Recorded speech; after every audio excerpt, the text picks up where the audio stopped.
Once upon a time there was a mole named Masego, and after many sessions of drumming class he began to feel unable. No matter how many times he tried, he just couldn't seem to catch the beat. The class joked that since he's a mole, it's probably because he can't hear or see. In a class full of groundhogs, he was the only mole. And since his drumming sessions weren't going well, he always looked forward to going home. His home consisted of a network of tunnels in the ground. That's where he would decompress from the stress of school and settle down. But mostly he enjoyed the fun of freely playing the drum as he walked around. He got so into it when he played his own beat that he was able to navigate the dark and complicated underground tunnels with flow and ease. But when he practiced the beat from class, he'd consistently bump into rocks and trees. Soon he became curious as to why this might be. So he went to his mother and said, "Ma, I noticed something strange.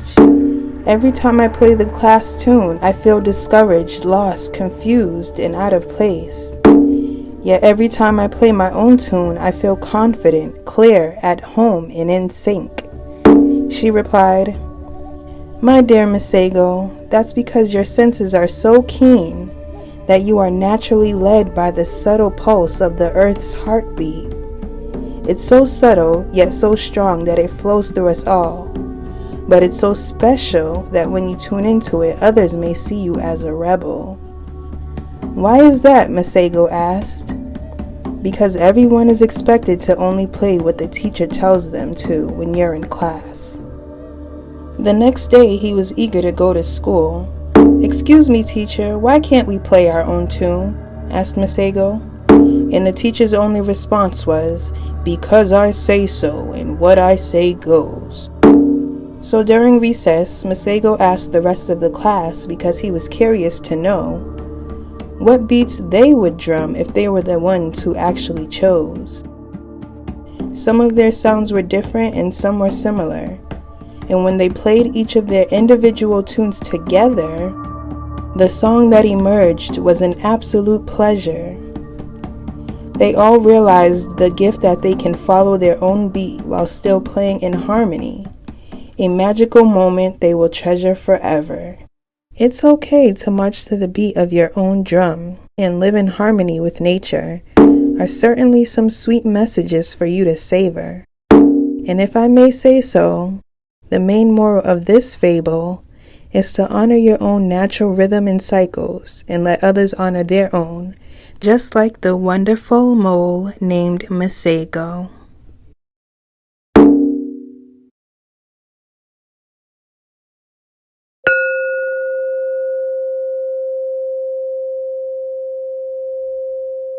I've never really been a resolution person.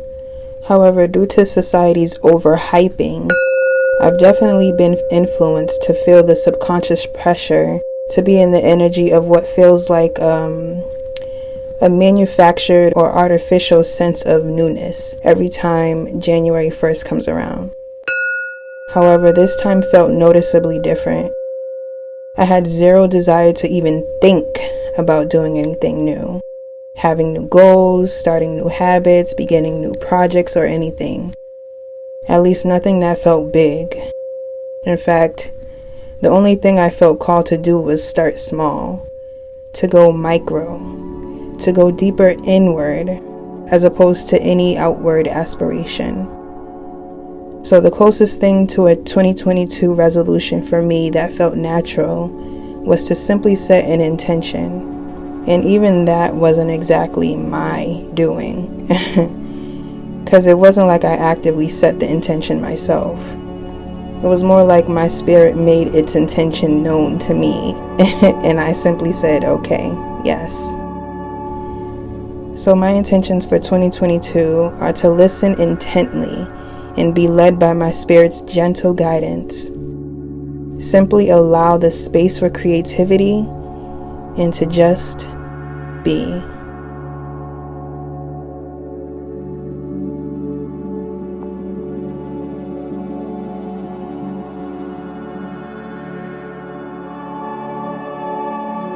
This video isn't even about 2022 specifically.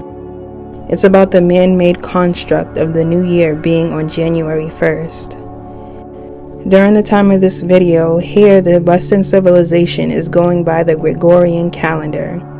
However, there are many different calendars around the world that have changed many different times throughout history that are based on many different influences like lunar cycles, solar cycles, the seasons, agricultural needs, religious beliefs, cultural traditions, holidays, festivals, political agendas, and even the pride and ego of rulers and dictators.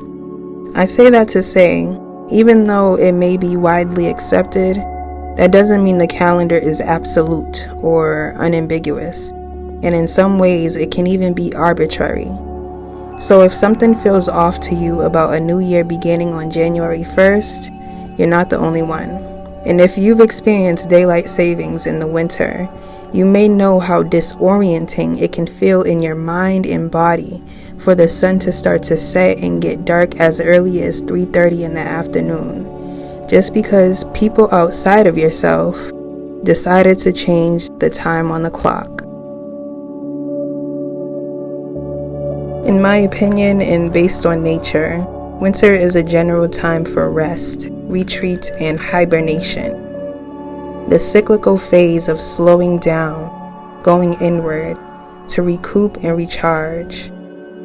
The season of silence, stillness, death, and endings prior to the following spring season of life emerging from the darkness of soil, rising with fresh, bright, vibrant energy for new beginnings. And for me personally, I strongly feel the natural energy of the new year around my birthday. So I leave you with this. There's nothing wrong with you if you've fallen off your goal or resolution by mid-January. In fact, your brain is wired to work against any new big changes that you try to impose on it, but that's a topic for another video. So if you must, I invite you to consider starting micro and going inward. More specifically, listening to the unique voice of your own spirit, because your spirit knows when it's time for change or something new, and it is always there to guide you through, in the best ways specifically for you.